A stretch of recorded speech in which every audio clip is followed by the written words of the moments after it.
Hi there, I'm Tim Allen and I'm working with Wise Moves, and we've heard from your local library and they've asked if we can show you how you can make some simple stop motion animation at home using items you can find around the house. And in this video what we want to look at is how you can create a festive or Christmas scenario within which to stage your animation, and also how you can use everyday objects to create animatable characters and start bringing your story to life.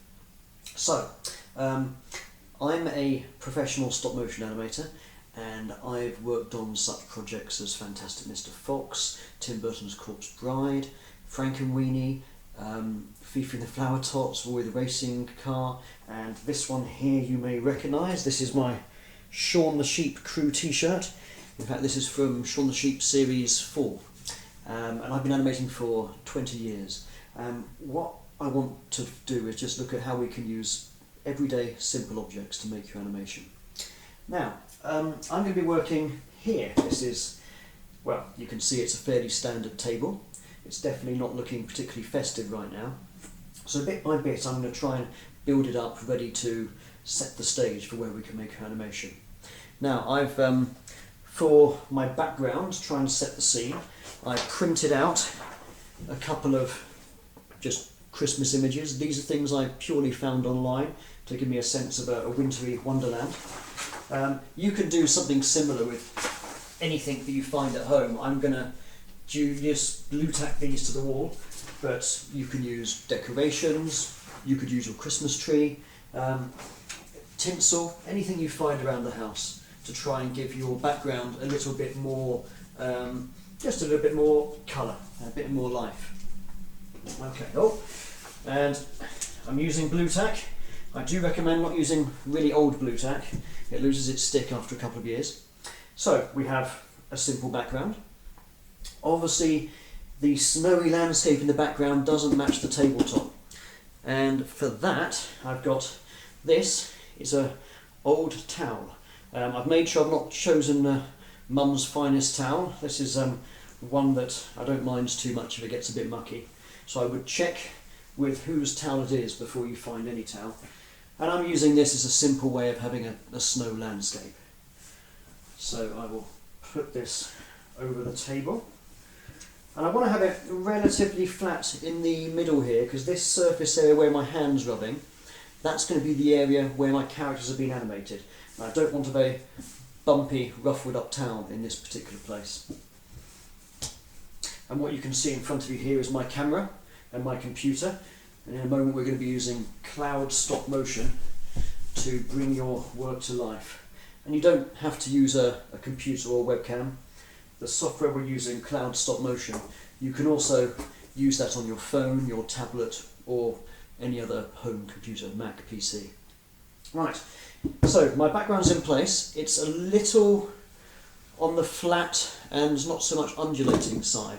If you have a look at it from this angle, you can see it's a bit sparse. So to try and give it a little bit more of an undulating, snowy feel, I've got, this is purely the box for some Christmas decorations. I'll put that underneath the towel. And this gives, all this does is it gives a little bit more of an area where there's a slightly more undulating, snowy landscape. I do, however, want to keep any undulating areas away from where I'm animating. So again, where my hand is, that's where my characters are going to move, and I've kept that area nice and flat. There you go. So the undulating part is further away from the camera, and this is the part where my animation is going to take place. Okay. Now, at the moment it's still very sparse, so I'm going to slowly start decorating the whole place up. I've got some old, these are Christmas tree little decorations, and you can take any decorations that you find that you think would start to brighten your landscape up and give it a better feeling. And what I'm doing, I'm going to keep looking to camera here, because this, what we see under the lens, is what's going to be important.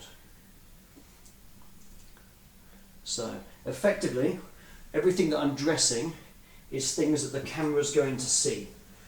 So right from the beginning, I get my camera in the place I'm going to animate, and then I start adding decorations as we go. And let's not forget that this will be the area my puppet will be animating, so I'm not going to put too many bits of decoration here. Okay. Still a bit sparse, not to worry.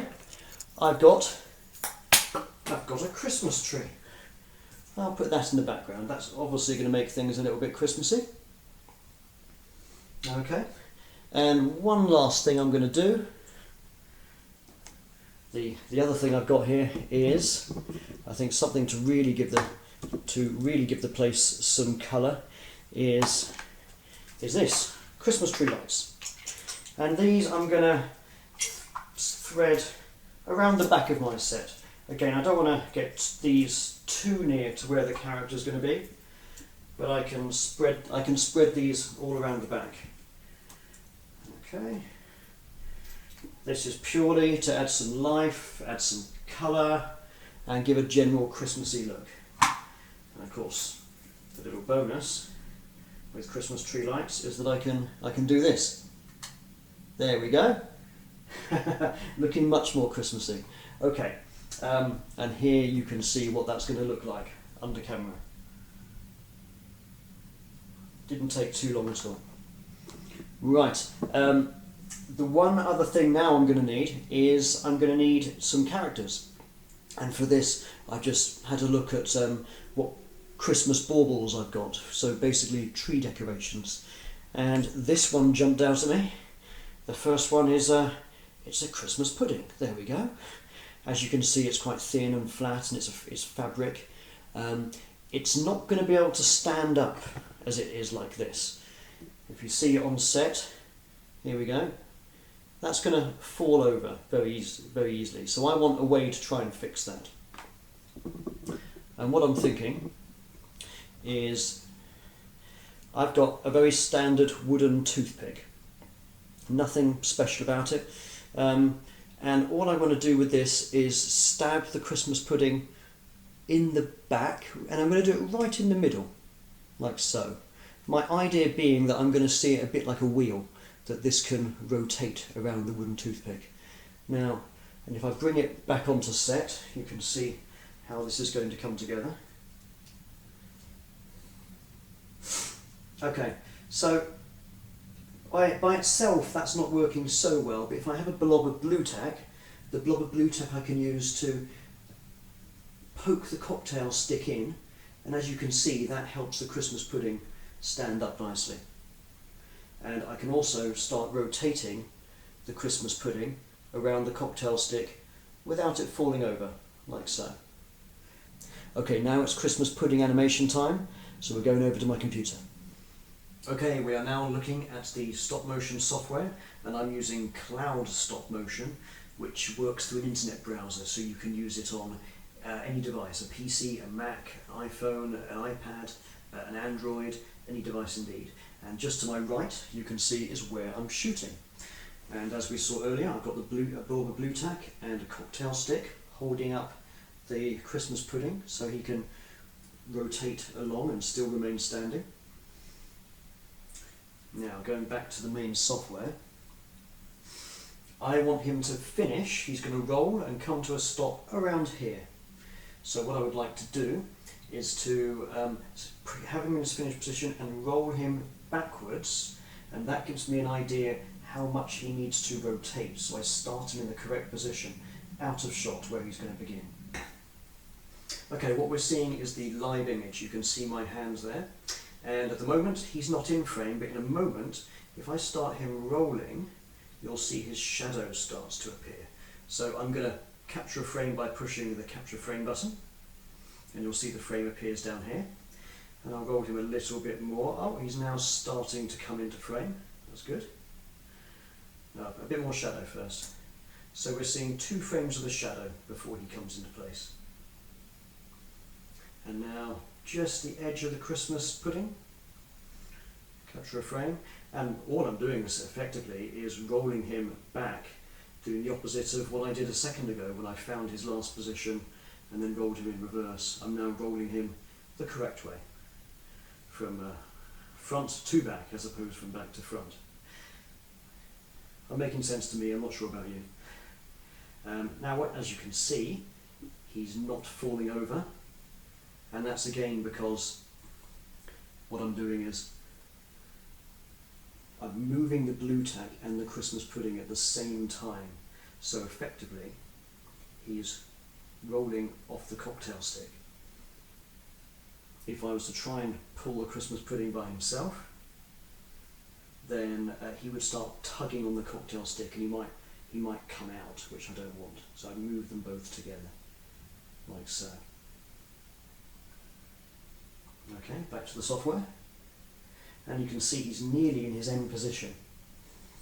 So I'm going to start slowing him down.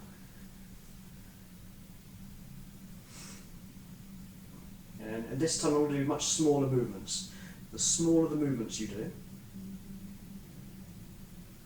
then the slower he goes. If I do big fast movements, then he goes fast. Now, another thing I can do is use the left and right arrow keys to go through my animation frame by frame. And you can see I've intentionally done smaller and smaller positions, and I can now start moving him the other way. So left and right arrow keys go through the frames, and then you see my hand for the live frame at the end, which is the frame with the camera in. And I'm going to make him wobble the other way. You can see I'm checking it frame by frame. It's one of the wonderful advantages of working with cloud stop motion. I can go through my frames individually like this and compare them to the live image, which means I can have much greater accuracy and I can see very clearly whether I feel they're in the right place or not.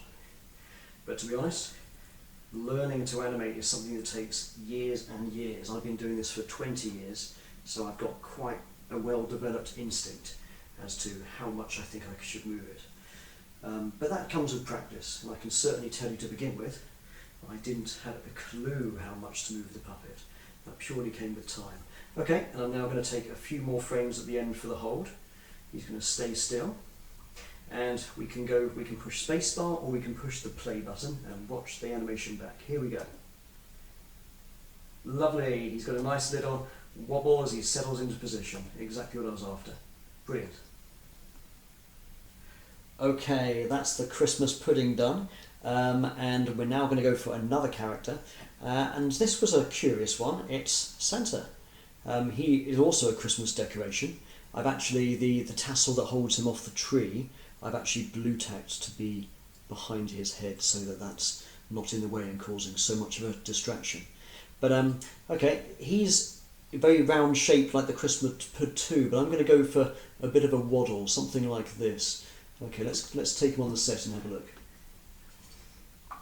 Now, as you can see here, he's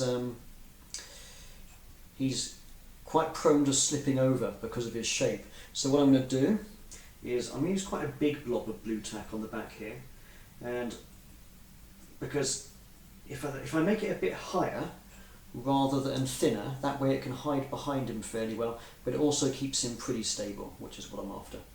And if we look at that on camera, you can see that you don't really see the blue tack behind him, and I can move him to the left and right a bit. If I move him that far, okay, now we can see the blue tack, but if I move him only to there or to there, it pretty much stays hidden behind him. Right, let's get animating. Okay, so my end position, I want him to finish somewhere like this, but I don't have to worry about him rotating in the same way. He's going to do a kind of wiggle. Left, right, left, right, left, right, left, right. That's the look that I'm after. And again, I'll get his shadow out of shot and start taking frames with the capture button.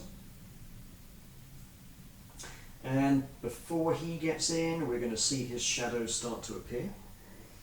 If you don't animate the shadow in, what tends to happen is that it looks like a character has just appeared, almost like they've teleported into position, which gives it quite a strange look.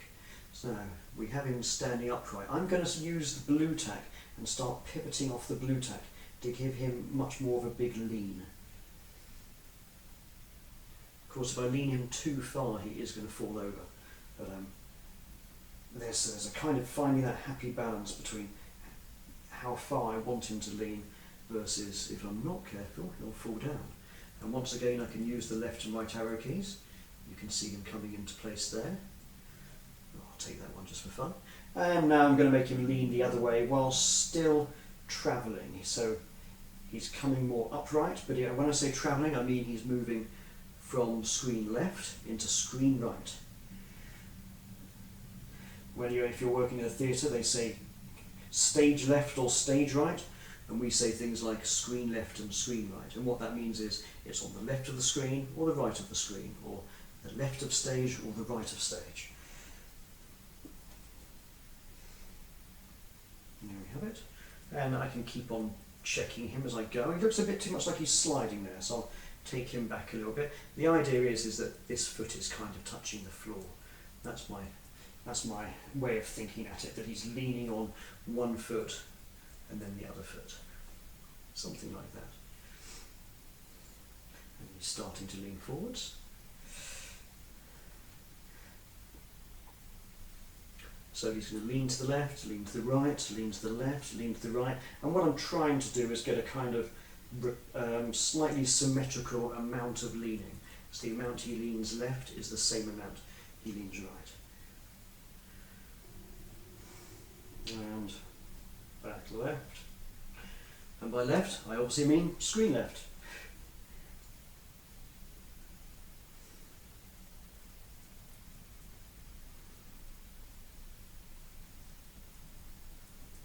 But again, he's still travelling to the right. He's still trying to make progress.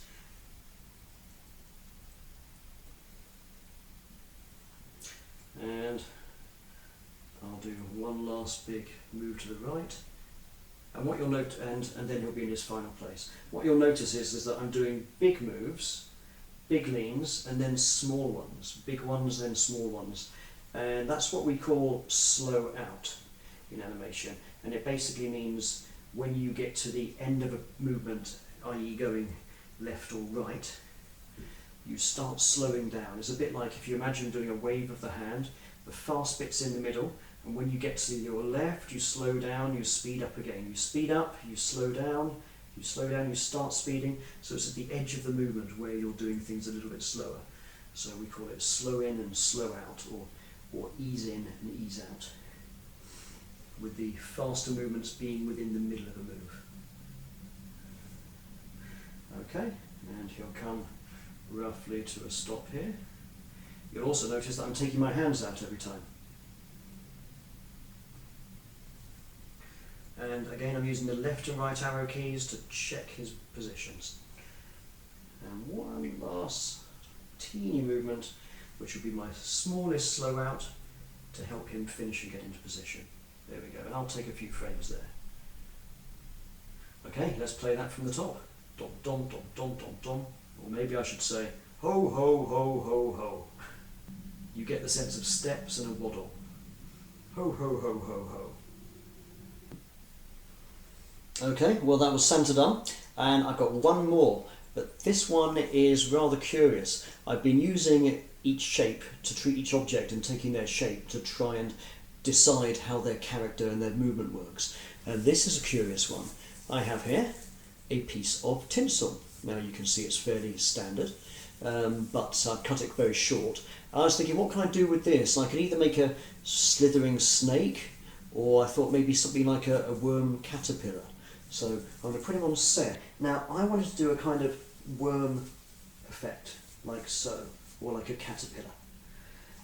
He won't actually stay in that position, so what I've done to be able to help him do so is, again, I've used blue tack to hide the blue tack behind him, and that way I can move the blue tack without touching the rest of him, and that will bunch him up and stretch him out. Bunch him up, stretch him out. That's my thinking. Right, but I'll do it with the blue tack behind, so you won't be able to see the blue tack. Now here's the caterpillar in his final position, and I'm going to start him as before, out of frame. I'll get him so his shadow's out of shot. I'll take a couple of frames at the beginning, and once more I'm going to start to see his shadow. That's my hand. There you go, that's his shadow before he comes in.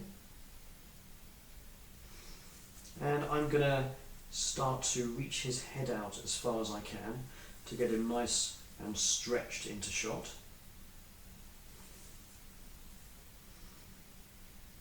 And this is the part now where his tail, his bottom, would be coming into him.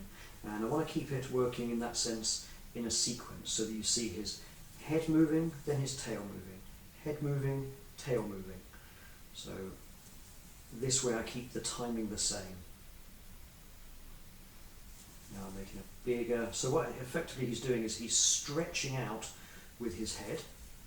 So he stretches his whole body down straight, and then he almost scrunches his body up by pressing his tail right up against his head. So it's about 3 frames moving the head forward, and then 3 frames moving the tail forward. And you can see again here that the blue tack is on the back of him. A bit hard to see, but it's just tucked away there where the camera can't see it. And I can go through this frame by frame with the left and right arrow keys, and you get a sense of what I'm doing. Tail forward head goes first, then the tail catches up, then the head goes. So you're seeing the tail catch up. It's now time for the head to move again. So it's about 1 position, 2 positions, really stretching, and then 1 last slow out, the same idea of fast move, big move, then a small move with the head. So the head's doing a big move, and then a very slow move. And now we start the tail to drag. And again, I'll do a bigger move, then another big move, and then a much smaller move, my slow out. Slow out, ease out, 2 terms that we use a lot. And now I'm going to do a much smaller move with the head, as if he's all scrunched up and he's relaxing a bit. And often it's nice to check your frames when you're doing smaller positions, because subtle changes make much more difference when you're doing small maneuvers. There we go. And I'll take a few frames there in his final position again, which gives us enough time to get a good look at him before the shot finishes. Right, here we go. Lovely. I'm not sure what noise he would make. Squelch, squelch, squelch. Okay, so we've been looking at how you can create a scenario or a set piece within which to make your festive story. And also we've been using the shape of objects to start looking at how a character might move, and that in turn helps you to assign characteristics and even give a personality to objects just by looking at what shape they have and how you can imagine them coming to life. And that will be really useful when you start to create stories. So this is Tim Allen working with Wise Moves, and it's goodbye from me and from Santa and from Christmas Pudding and of course Tinsel Caterpillar. Happy animating!